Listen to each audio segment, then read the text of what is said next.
So this week we unpacked a couple of experiences that we had. So I had a very, very good experience with a cold caller a week ago. So we talked about what he did really well and how the call went. Hmm. And then Michael had a bit of a Yeah, different I, experience. I provided a contrast as to a poor sales experience I had recently where I was a prospect. And that provides a contrast to James's experience, of course. But importantly, we identified how and why that didn't work for me as a prospect and it didn't advance the salesperson's agenda, or if his agenda was to sell to me, which he could have, and what he could have done in place of that. So it should be quite instructive when we look at that a little further on. So there's some good takeaways in this call, James. It was some good stories, good lessons, and very helpful for anyone that is in sales and trying to get past that. How do I make the prospect feel comfortable? But if you have any Mhm. questions, chuck them in the comments. All right, so let's find a topic. This just came to mind then, and this is a thought. Shoot it down if it's no good. Might not be any good. But when's the last time you were impressed by somebody, the way they carried themselves, or what they asked, or anything in that space? And can you unpack how and why Mm. you were impressed and what you took from it, how you can maybe apply it in your world, if at all, other than just being inspired and excited by it? Maybe you can actually use it. Anything come to mind Yep. if Last week, afloat? I was cold called by a guy. I actually got him to text me his name and his company afterwards because I didn't need his services right now. But the way he Okay. conducted himself on the phone was so He good. called you on your cell phone. Yeah. How Yep. would he have got Cold your number? off the website. Okay. Yep. Yep. Cold called. Good. And I get a lot of Google ads and digital marketer cold calls, obviously. Yep. Yep. And they're usually, oh, I know this call is going to be a little bit out of the blue. But I was, the type, and Yes. he was just cool as a cucumber. He goes, "Hey, James," I think his name was Blake. Blake here. How you doing? And I was Yes. like, "Good, mate. How are you?" And he goes, "Good, good." And his cold call acumen was just spot on. He was like, "I was having a look at the site. I noticed this, this, and this. I mean, you're probably going to Did tell he me that did, you've already got did it he sorted." introduce did he introduce himself when he called? Did he say like, "Hi, Mike, James, it's Michael," or did that come later? Like, did he lead with Uh, that, or did he not lead with that? what did he say? He goes, "Hey, mate, Blake here. How you doing?" He did say his name, but it wasn't Blake from so and so. "Hey, mate, So he Blake went here. in. How you doing?" And he Yep. spoke to me like an old friend would, and I was like, "Hey, Yep. Blake, how you doing?" He goes, "Good, good." He goes, and I can't even remember how he framed it, but he was so smooth on the phone. And I just Mm-hmm. said, I was like, "Hey, look, we've already got it sorted. We've got a really good team that handles that." But Mm-hmm. I just said, "You do a few cold calls, don't you?" And he didn't Mm-hmm. hide from it. He goes, "Yeah, I've done a lot of cold calls and I'm pretty Mm-hmm. comfortable doing them." And then we just had a bit of a chat about that. And I just said, "Look, we don't have a need for your services now, but I want you to send me a text with your name and your company. Mm-hmm. And if we do have a need for the services at any point, I'll reach out and I'll let you know." And he goes, "Yeah, no worries, mate." And then he challenged me on something really nicely. And it wasn't like, "You're wrong." Mm-hmm. And he just said, "I know you got a really good team." And he added a little bit of advice, challenged me on something, and it was really accurate. And the whole time I was sitting there like, "You're good. You are Did exactly what he I would want." did he give you a compliment to some degree, and then eventually there was a but or a however, like Yeah. something like that? It However, was have you ever? along the lines of like, "I figured you'd have a team because, from what I saw, this is going really well. But however, Yeah. uh, have you considered this, or maybe you could get them to look at this, or do they already have Yeah. this covered?" Yeah. And there was none of it like accusatory. Yeah. It was just so Yeah. relaxed, so Yeah. conversational. It was one of those ones where you sit back and it's like, this is how cold calling should be done. Yep. Yeah. Nice. Nice. Did you ask him where he was trained or where he learned cold calling? No, I didn't. I do have his number though. Hang on. Yeah. Um, I Does should he text. have a social profile? Like, has he put himself out there? I think. Hang on. His name was Jackson, Okay. and it was on Friday. There's some good cold callers out there at the moment. Like, I see a couple on Instagram that are good. You know, you can see they've come from the Benjamin or the Sandler, or it appears they've come from the Benjamin Dennehy or the Sandler lineage because you can see reference points to their approach. But they put their own spin on it, and they bring a sense of fun and relaxed, open, curious energy to a cold call, which is fundamental to the cold calling approach that both you and I identify with. So I'm just having a look at his page now. There is another Jackson. I believe there was something about real estate in Right. his title. So maybe he was in real estate, What was his solution? What was he offering? What problems just did he specialize in fixing? digital marketing services. It's felt I like think it was lead gen or something else. I just ecom growth. I think Okay. Okay. he's Did, looks like Queensland as well. can you recall if he like did he describe if you can recall this, of course, did he describe the service they offer as, quote unquote, ecom growth, or did he put it into layman's terms where you can actually feel it? I had this conversation on coaching today, which is why I ask. No, it wasn't. It wasn't speeds and feeds. It wasn't just spec. It Yeah, was very very personalized. yeah, yeah, yeah, yeah. Um, Tangent alert. I had this conversation this morning. I was helping one of my students, Rachel, who you know well. I was helping her with a particular, um, I guess, script, but it was written. It was an email template, and we took it from, you know, quite general, like these weren't her words, but it's going to illustrate the point, like strategic growth on your platform. They weren't the words, but kind of that sort of language. We took it more to something they could actually identify stronger with and actually feel, and would be the sort of language that they would use. Strategic growth in your platform is very corporate. It's very vanilla. It's very one size fits all. We've heard it a million times. No one gets up in the morning and goes, I think I'd like to talk about strategic growth on my platform today. But they do talk about things like, I think I'd like to double the amount of visitors I get every week because I think I could have more conversations and turn more people into clients. Like, there's a big difference in those two types of languages, which is why I asked you that question to see whether he tapped into his version of that. No, he did. I've actually found him. Yep. He looks relatively young. Yep. I think he was in real estate at some point, and I think he's trying to grow it. And he's actually a Brizzy boy. Right. You're going to reach out to him? I guess you've Uh, already had a conversation with him, haven't you? yeah, I probably would. I mean, if Yeah. he's trying to scale this thing, but I just don't Yeah. have anything for him at the moment. But when I do, Yeah. 100%. Yeah. Yeah. Good. Good. Good. Good. Did he make you feel heard and understood, and that you had choice and options, and that he was working with you as opposed to the opposite of all those sorts of things? There was no trying to back me into a corner. None of that. Hmm. Hmm. It was very conversational, and it kind of leans into what we said last week. There's lots of lines and things that you can say, Hmm. but there was none of that. It was just a good conversation. You could tell he'd done a lot of them. He was really collected. Uh, Mm. I think the biggest thing is he would ask a question and give me space Yep. to answer it. Yep. Yep. Yep. Nice. Nice. Um, Very good. My example I'm going to use is not sales related, because if I sit here and think right now, when's the last time I was impressed by somebody? Extraordinarily impressed. I'd have to go to Saturday just gone. So today's Wednesday, 4 or 5 days ago, and this has nothing to do with sales. Spoiler alert. But we went to a birthday party here in Australia, and it was a pretty flash birthday party. It was like 40 kids there, which is a lot. 46-year-olds there, and all the parents as well, and brothers and sisters. Like, it was probably 100 people there, and it was fully catered to, and all that sort of stuff. But the lady I'm going to mention was actually the grandmother. So you had the parents hosting the party, and they did a great job. They were fantastic hosts. And then when the kids were taken care of, when it came time for them to sit down and have their meals, which led to the cake, kind of the parents were just standing around, but certainly from our point of view, we didn't expect anything because it was a kids' party and we were just sort of loitering around talking and whatnot. Then this grandmother appears from nowhere, who I hadn't even seen until then, and she was the mother of the little girl.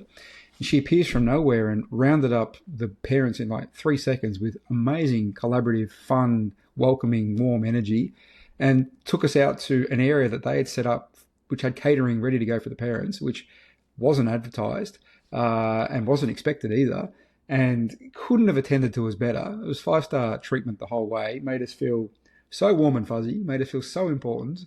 And there was a miscalculation from their end in the sense that, let's say there were 30 parents and they had food for 20, and she couldn't have been quicker and snappier to make sure that everybody knew that more food was coming, and found extra space for people. And then the food did come, and she came and checked, and I've never seen anything like it.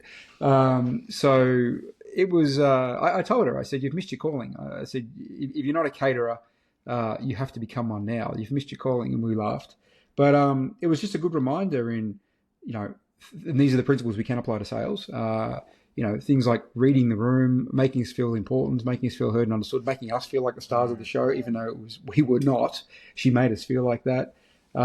Being one step ahead of us before we even had to ask for anything, and just generating great energy and so much goodwill and so much good intent towards her. So it was amazing to be on the receiving end of that, and totally unexpected. And it made quite the impression, hence I'm talking about it right now, because it really was over and above.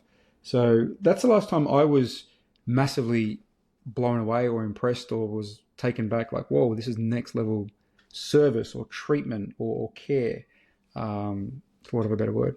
So yeah, that's my little story. Nice. Nice. Yes. It's not often you meet someone like that that can have that level of crowd control and not be demanding per se. Like the warm and fuzzy is not the experience that I usually get when someone's trying to manage a horde of 30 odd people. Yeah. Yeah, interesting. It was nice. It was very nice to be on the receiving end. Yeah. Yeah. In the sales realm, Mm-hmm. when was the last time you experienced that? That's a good question. I have to really think about that, and something doesn't come to mind. I have had great sales experiences, but as of right now, I can't think of one off the top of my head. I had a bad one last week. I actually wrote about it. I don't know whether you saw that post I did last week on going to the art shop. I posted about this about a week ago. So I've had a bad one recently, and I certainly wasn't looking for one. I'm not a difficult prospect because I'll always give a salesperson a chance. But I'm kind of rooting for them. I want them to do a good job. But unfortunately, the vast majority of salespeople are terrible. So more often than not, it's a negative or an unremarkable experience. More often than not, unfortunately. But last week, I know this wasn't the question you asked, but this is an answer I can give, which is somewhat relevant to provide contrast to your good experience the other day. We've been walking past an art store 4 times a day on the way to school and the way back, and we do that twice a day. And we've been looking and admiring the beautiful artwork in the window, which is mostly Indigenous Australian artwork. And I really like Indigenous Australian artwork, and I like the idea of taking some of that back to Guatemala to bring a little piece of Australia back to Guatemala. So we've been walking past, and the art's caught our eye. We haven't looked at the prices, but I don't expect it to be unattainable. There's no reason it would be unattainable, the price, if I like the piece. So there's no hardcore price issue. It's not like the top of the line Rolex watch where like I really like it, but I haven't got 300 grand, or I wouldn't spend 300 grand on a watch. I don't know how much they are, but I'm sure I can afford it. The main question we had though is all of the art in the window. And I've never bought art before, so I'm really very much a beginner in the art world.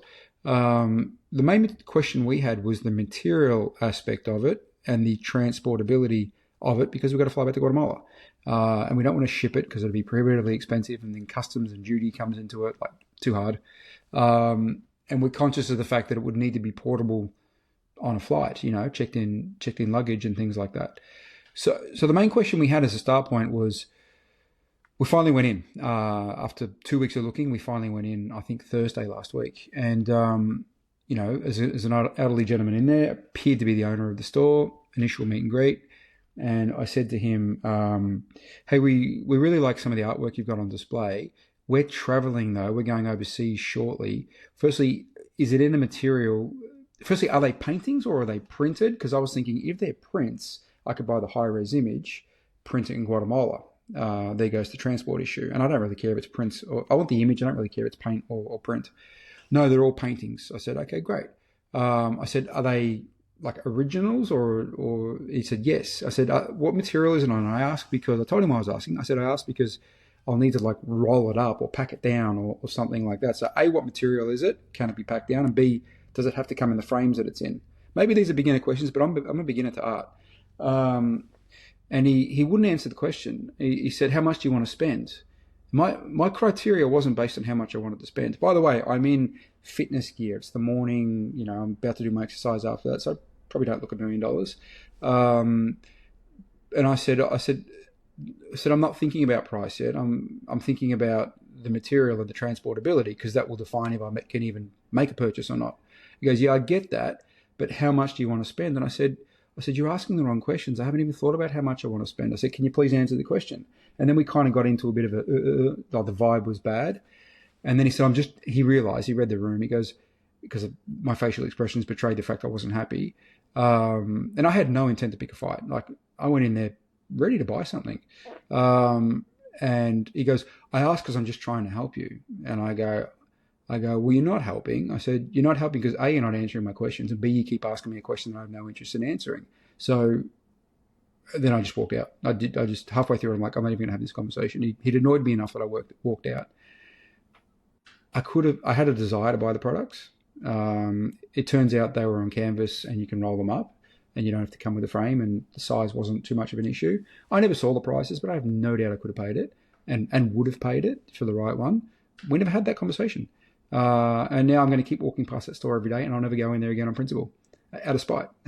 So that was a bad experience, and that absolutely could have been a sale for him. And when he may have had a good reason for asking that question, but the problem is he didn't appeal to my self-interest in the way that he asked it and the context that he gave, which is why he was asking it. It felt like we're being financially qualified. And I'm not against financially qualifying people, but there's a way to do it. There's a way to do it so the person on the other end, it appeals to their self-interest and makes sense, and is palatable. And it was none of those things. So I was out of there. So that's a negative experience, to provide contrast to your positive one. Thoughts on that story?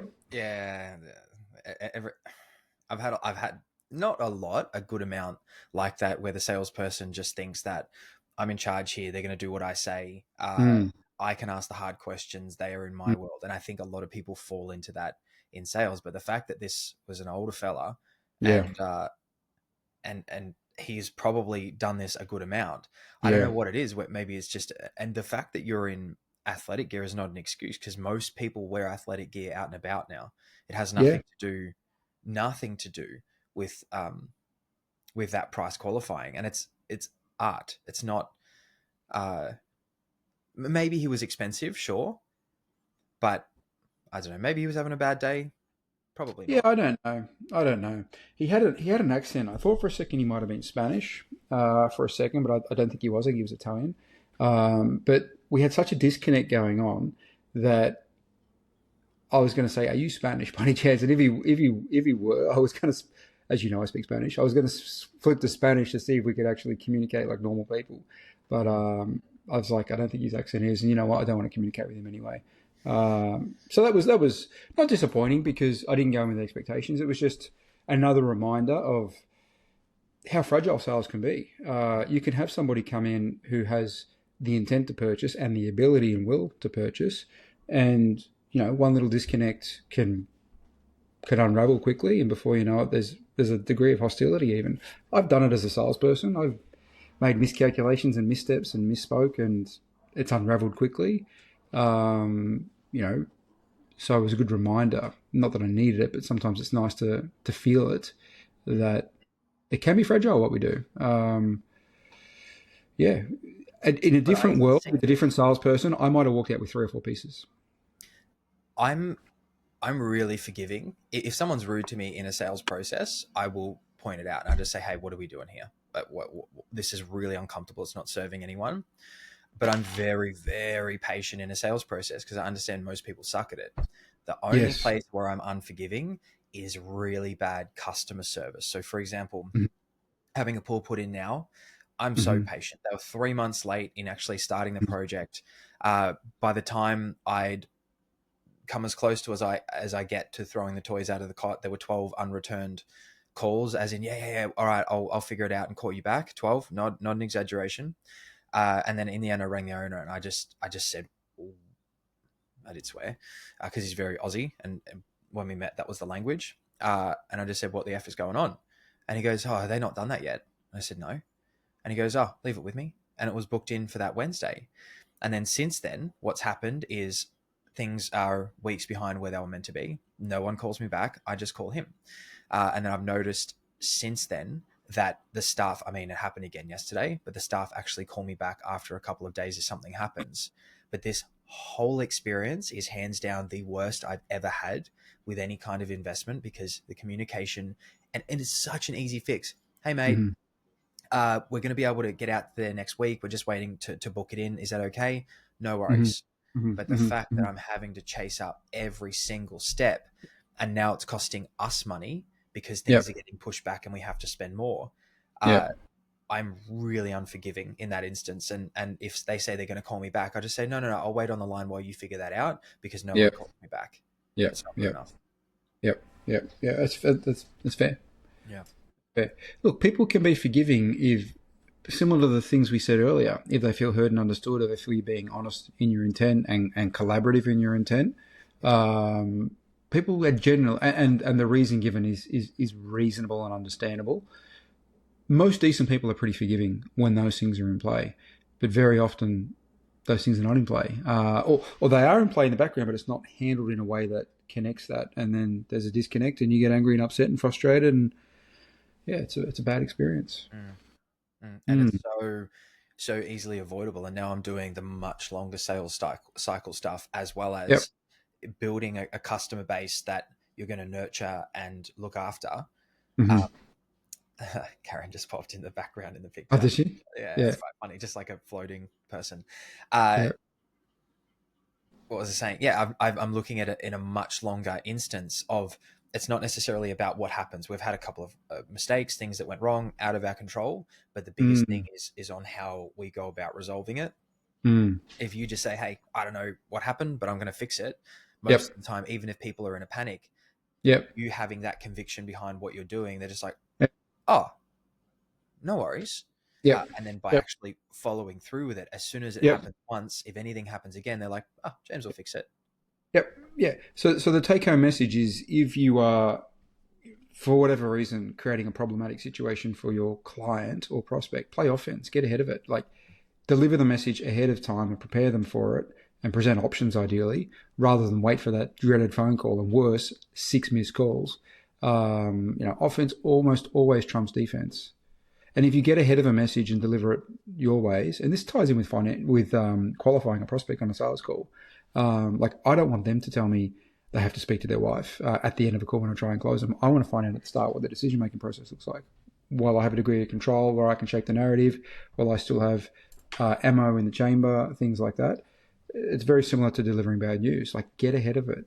Listen, I'm going to have to deliver you some bad news, and you're not going to like it. The good news is we are still going to do your pull. The bad news is timelines are going to get pushed out a little bit. That's the headline. I can tell you why if you want the why, and I'm happy to do that. But the headline is, we're going to be 3 days later than we said we initially would. Apologies, it's things out of our control. As I said, I'll unpack it if you want me to. But here's what we're going to do to fast track that, blah, blah, blah, blah, blah. Are you okay with that, or do you have any thoughts that you want to share? 9 times out of 10, they'll be okay with it. Yep. And that obviously didn't happen to you, it sounds like.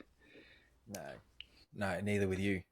Uh, No, yeah. no. What do Yeah, you think it the happens. solution is, though? If you were to try and give some kind of broad, overarching statement for the experience you had, uh, and how to avoid it, what would that be?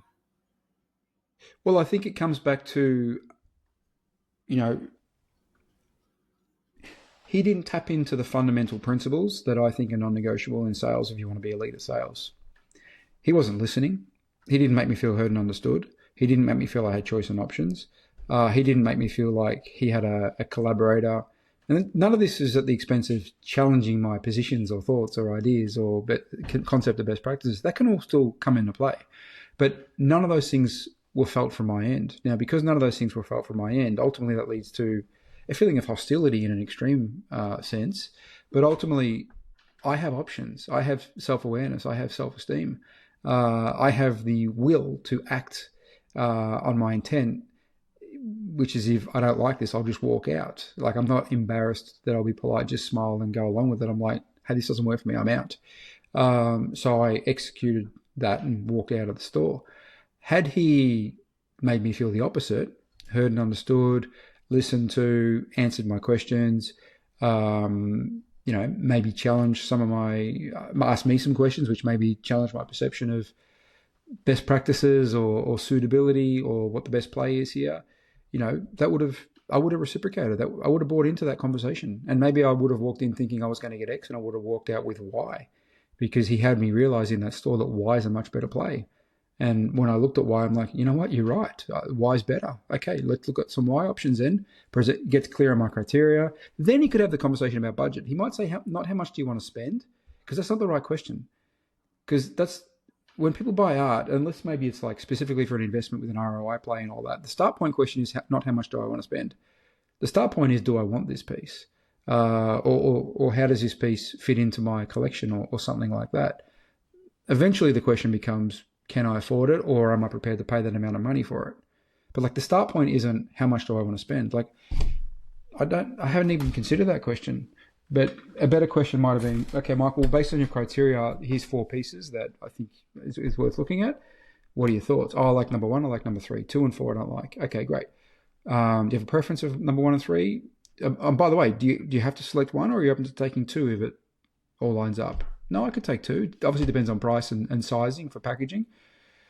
He tells me, well, 1 is X amount of size, this is how big it is. 2, we can actually condense it, put it in the same container, so you won't actually pay any excess shipping because it'll fit in the same container. Oh, wow. Okay, well, okay, cool. How much are they? The same price or different prices? Now we have a price conversation. Well, Michael, I were to tell you it's $1,000 for one, and the other one's 1,000 as well. You can buy them individually for 1,000 each, or if you wanted to get them both, I'll do it for 1,800. What would be your thoughts? I'll take them both. Is that the best price you can do? Maybe have a little haggle and I get it for $1,650 for the 2. I'll walk out with 2 pieces. I don't think the pieces would have been more than that, by the way. And that's Australian dollars too, which is 2/3 of a US dollar. It could have gone like that. Maybe he is just frustrated because a lot of people come in there and they're not able to afford his art, and he thinks that that's the solution to it. Maybe. Maybe. But it's not. That's not the solution for sure. Look, you and I are huge fans of price qualifying and having price conversations, but there's a way to do it. Like, I'm not against him price qualifying me if that's what he feels he needs to do. But whenever I price qualify somebody, I don't do it at the expense of hijacking the agenda in a crude way, which he did, which is ignoring my question 2 times and bringing in his own questions with no context that appealed to my self-interest as to why he was doing it. And it never creates hostility. It actually feels like an appropriate question. It feels like a totally appropriate question. Like if you walk into my retail store and I sell black t-shirts, you and I both like black t-shirts. I might say to you first, you come in a black t-shirt. So I already know you like black t-shirts, unless you have to wear them. And I might even ask you that, hey, James, can I ask, are you buying a black t-shirt because you love black t-shirts and just want more? Or are you buying because you have to wear them for work? Like, what's going on here? Because depending on your motive, you may have a different criteria. If you're a lover of connoisseur of black t-shirts, you might buy my $300 ones. If you're a barista and you go through a t-shirt one a week because wear and tear, you might just want the $20 one. So, like, depending on your answer, that could determine where this conversation goes. Oh, I'm a connoisseur of black t-shirts. I love black t-shirts. That's all I wear. Okay, got it. Got something in mind as far as materials, cut, fabric, shade of black as a start point, or are you blank canvas? Oh, no, I've got something in mind. Great. What do you got in mind? Blah, blah, blah, blah. Okay, well, based on what you've said, our premium options are in the 200 to 300 range. I can show you those if you want to see those. Our off-the-shelf, cheap and cheerful, but do the job are between 30 and 50. Do you want me to show you both? Do you want me to focus on one of the two? What section do you want me to take you to, James? See, I'm price qualifying you, but you're feeling heard and understood, and I'm presenting both options to you. Just choose your own adventure. Oh, I'm a connoisseur. Take me to your best ones, please. Great, let's go. 200 to 300. Heard, understood, collaborative, working with it. It is collaborative. You allow them to control or feel as though there's an element of control in the journey. Yep. Yeah. Yeah. He could have done a version of that with me, and I would have gone along. If he handled it well, I would have gone along with it. I can be a great prospect, but I can be a bad prospect too. And the thing is, he would probably walk out and say, oh, that guy was such a dick. Probably. I just wanted to be heard and understood. I just wanted a collaborator.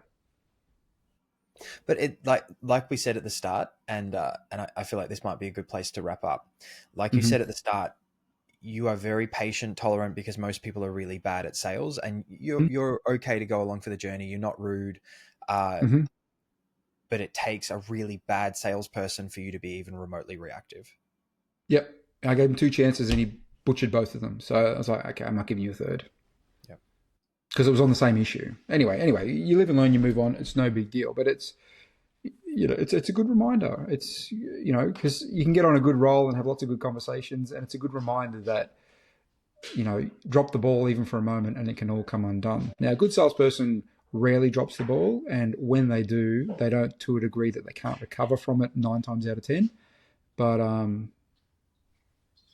anyway, there's a story and there's some applicable lessons for our viewers to take from it, both the positive from your experience on how he made you feel and how you now have become an advocate for him, and you'll probably send business his way at some stage, and on my end, talking about the opposite of that experience and how and why that didn't work and what he could have done in place of that to have made it work.